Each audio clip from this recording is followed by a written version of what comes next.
한동훈의 사퇴. 우리가 예전에 뜻이 히노요사 돈데보이 돈데보이 뭐 이런데 그게 뭐냐면 Where I'm going 나는 어디로 가야 되나 이런 노래란 말이에요. 우리 한동훈 비대위원장님에 대해서도 지금 뒤에 애플 비닝 같은 경우에는 한 비대위원장 아니었으면 이거 200석 라인 뚫리는 건 아니냐라는 취지로 그나마 다행이다라는 취지도 얘기를 하고 또 어떤 분들 같은 경우에는 한 비대위원장의 어떤 공천에 대해서 상당히 비판적으로 보는 시각도 여전히 있습니다. 어쨌든 한 비대위원장 무기들아 잘 있으라고 가는 것이 아니고 어쨌든 뭐 잠시 이 자리를 뜹니다.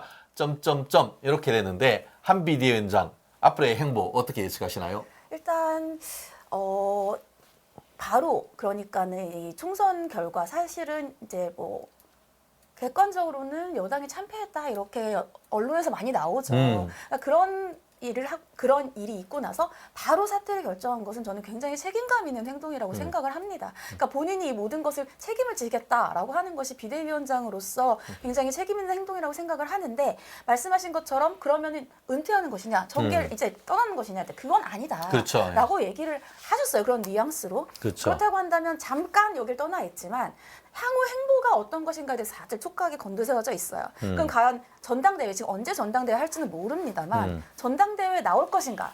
근데 그건 좀 너무 이르지 않느냐라는 얘기들이 나오고 있어요. 지금 비대위원장으로서 본인이 책임을 지고 사퇴를 했는데 조기 전대던 아니면 7월에 전대던 지금 얼마 남지 않았거든요. 그렇죠. 예. 근데 거기에 다시 나온다고 하는 것은 너무 빠르다.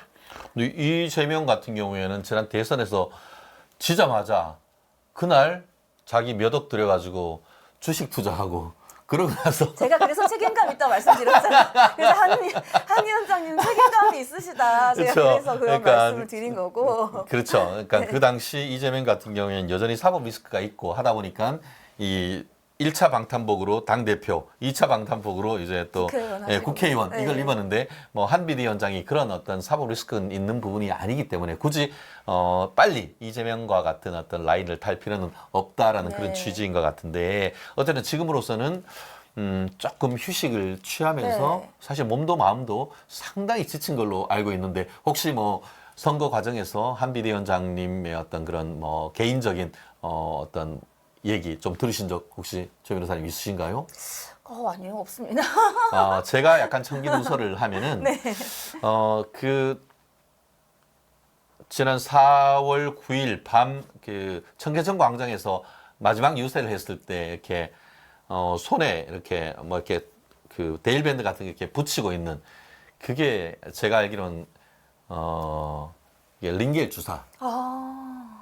네, 그런 거였던 걸로 알고 있습니다. 그래서 가끔씩 보면은 한 위원장이 오후 이럴 때에 그 딱 이렇게 일정이 하나도 없었을 그럴 때가 가끔씩 있었어요.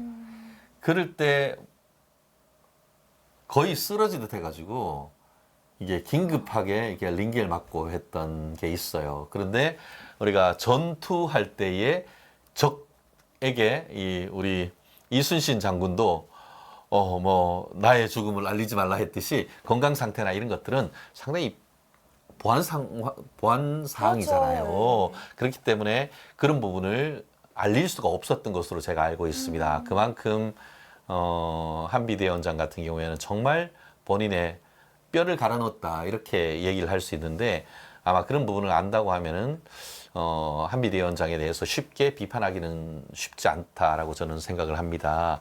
나름대로 지금 뭐 누구는 해외 유학을 가라. 누구는 뭐 어쨌든 좀 그럼에도 불구하고 빨리 이게 조기 전당대회에 나와라 하는 그런 여러 가지 견해가 있습니다만 어쨌든 그동안 참 한 비대위원장 어떤 선택을 하든 그동안 고생을 하셨기 때문에 건강을 일단 조금 챙기는 것이 굉장히 좀 필요하지 않을까 하는데요. 실제 뭐 지난 일주일 동안은 하루에 12곳 이상을 지금 지역구를 다니면서 정말 그 고생을 했던 그런 부분에 대해서는 그 헌신 우리가 높이 평가해야 되는 것이 아닌가 생각을 합니다. 또 아까 그 제가 봤다면 이규창님 영어로 아이디로 리규창으로 쓰시는 분이 있는데 주위의 비서실의 문제가 아니고 대통령의 권위주의가 문제다. 라고 직격탄을 날린 그런 댓글도 있었던 것 같습니다.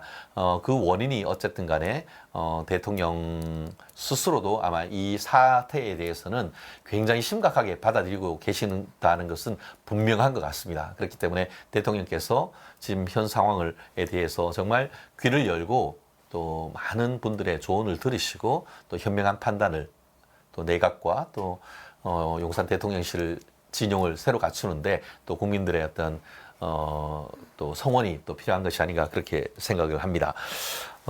지금 또 좀 전에 말씀드린 것처럼 한동훈의 사퇴 이후의 행보와 관련해서 말씀드린 게 바로 다음 주제로 이어지는데요. 국민의힘 조기 전당대회로 가야 되는 겁니까? 아니면은 비대위 체제로 해서 지금 계속 가야 됩니까? 한번 질문에 대해서 아마 굉장히 궁금해하실 것 같은데 최 변호사님의 의견은 어떻습니까? 오늘 오전까지만 해도 비대위, 그것도 이제 관리형 비대위 얘기가 많이 나왔어요. 근데 이제 방금 언론 보도들을 보면 이제 국민의힘 내부에서도 이제 의견이 갈라지고 있다. 그러니까 조기 전대를 하자라는 것과 그리고 관리형 비대위로 가자라는 것이 있는데 이 조기 전대를 하자는 것은 이제 거대 야당이 있으니까 빨리 당을 정비를 해서 야당에게 우리가 제대로 대항을 하자라는 그렇죠. 네, 의미인 것이고 관리형 비대위 같은 경우에는 너무 조기에 전대를 하면 그러면은 또 이제 대통령실과의 뭔가 잘 안 맞는 부분들이 생길 수 있기 때문에 그런 부분들을 막기 위해서 일단 관리형 비대위를 하면서 전당대회를 하자라는 것인데요. 저는 지금 당장 전당대회를 하는 것도 사실은 불가능하진 않아요. 왜냐하면 이번에 이 당대표로 될 수 있는 후보군들이 굉장히 많습니다. 그렇죠, 예. 그렇기 때문에 불가능하진 않지만 이제 막 총선이 끝났어요. 그리고 총선이 막 끝나고 아직 이제 국민의 민심을 우리가 알았지만 그 민심이 왜 그렇게 됐는지에 대해서도 충분히 국민의힘에서 이것을 숙지를 하고 파악을 해야 되잖아요. 그 파악을 한 이후에 당대표와 전당대회를 해야 우리가 국민들이 지지를 받을 수 있는 당대표를 뽑을 수가 있기 때문에 저는 조기 전대가 뭐 불가능하지는 않지만 조금은 시간을 가지는 게 좋지 않을까 싶습니다. 사실 조금 걱정되는 것은 이번 여소야대, 초여소야대가 되면서 이재명의 방탄복과 또 조국의 덩치가 굉장히 커졌어요. 네. 그런데 비대위 체제로 갈 경우에는 민주적 정당성이 적은 어떻게 보면 원내대표가 비대위에 직무 대리를 하면서 가야 되는 이 상황 사실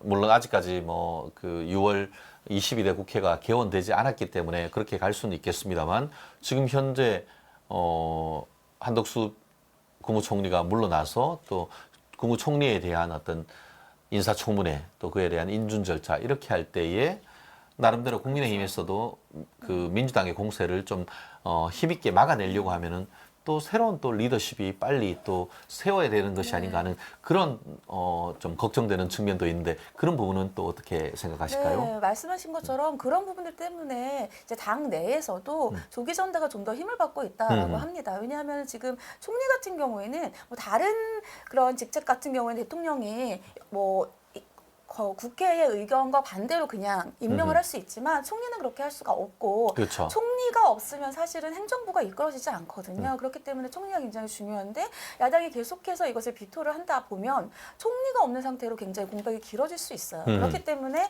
조기 전대에 좀 더 힘이 실리고 있다라는 이제 의견들이 있습니다. 그렇죠. 말씀드린 것처럼 현재의 상황이 녹록치가 않은 정도가 아니고 사실 경랑 아니겠습니까? 토네이도가 뭡니까? 막 트위스터 해가지고 그냥 뭐 태풍이 지금 몰아치고 있는 상황 속에서 이게 또 수장을 국민의힘 제1여당의 또 수장을 오래 비워놓는 것도 참 쉽지 않고 그렇다고 해서 이 혼란 속에서 어떻게 보면 당선인 중에 뭐 5선 4선 이 중진들 중에 지금 또 당대표 물망에 올라오는 그런 분들도 사실 많지 않습니까? 뭐 나경원 그 전 원내대표라든가 아니면은 뭐 권영세 의원 또 이번에 또 우리 김해입니까? 가서 했었던 성함이 키 크시고 우리 새로 이번에 험지 가서 경남으로 산청에서 가셔가지고 당선된 제가 참 성함이 바로 성함이 기억이 안 나서 제가 좀 송구스러운데요. 나름대로 이번에 그 당대표급 인사로서 중진들은 그래도 많이들 살아오셔가지고 정말 불행중다행이다라고 지금 얘기를 할 수 있는 것 같은데요. 지금 조기 전당대회로 갈지 아니면 비대위원 체제로 가면서 좀 전열을 가다듬고 이게 전당대회로 넘어갈지 이 부분에 대해서 또 국민의힘 내부에서도 의원총회를 한다든가 또 아니면은 전국 이번에 그 당위원장들이 모여서 또 이 부분에 대한 또 의견을 만들어 간다라고 하면은 어려운 상황 속에서 좀 시간을 가지면서 또 전열을 가다듬을 수 있는 그런 기회가 있지 않을까 싶습니다. 참 한동훈 비대위원장이 지금 나오는 거에 대해서는 최 변호사님 의견은 아까 말씀대로 약간 저는 한동훈 위원장님이 너무 이제 힘을 너무 많이 쓰셨어요. 좀 쉬시고 사실은 한동훈 위원장님은 뭐 당대표도 가능하시지만 사실은 국민의힘에서 갖고 있는 차기 대권 그렇죠. 후보에 예. 굉장히 너무 빨리 중요한, 나왔다 그런 예, 얘기를 중요한 그런 자산이지, 분이기 때문에 자산이기 예. 때문에 지금 비대위원장으로서 너무 많은 힘을 쓰셨어요. 그러니까 좀 힘을 다시 가지시고 또 당을 위해서 큰 일을 하시다 보면은 3년 후에 또 대선이 옵니다. 그러면은 그 대선에서 국민의힘의 중요한 자산으로도 또 쓰일 수 있기 때문에 뭐 물론 전당대회에 나오시는 것도 좋죠. 근데 이제 어떤 것들이 더 우리 당과 그리고 한동훈 위원장님을 위해서 더 좋을지는 좀 생각을 해봐야 될 것 같습니다. 그렇습니다. 참 한동훈 비대위원장을 비롯해서 그 자유우파의 중요한 자산 분들이 참 많습니다. 사실 이런 점에 있어 가지고는 우리가 되게 행복합니다. 이따 얘기하겠지만 이재명 조국은 그 심판 여부가 사법부 손에 달렸단 말이에요. 그분들 싹 사법부에서 심판받아 잘려나가 버리면은 사람이 없어. 네, 맞아요. 예, 그렇게 생각한다고 하면은 우리가 이번 그 총선 과정에서 말씀드렸던 나경원 의원이라든가 이런 귀중한 그 인재들이 또 리더들이 또 살아 돌아왔다는 것은 또 앞으로도 굉장히 또 우리 마치 뭐 옛날에 뭐 민주당 할 때 구룡이 어떻고 하듯이 다양한 어떤 인재풀 속에서 또 국민들의 선택을 받는 그런 분들이 있는데 그런 후보군들이 많다는 것은 정말 미래가 있다는 것 아니겠습니까? 맞습니다. 그렇다는 점에서 정말 속상한다 하더라도 우리가 조금 더 긴 호흡을 가지고 간다고 하면은 새로이 국민의 선택을 받을 날이 오지 않을까 싶습니다.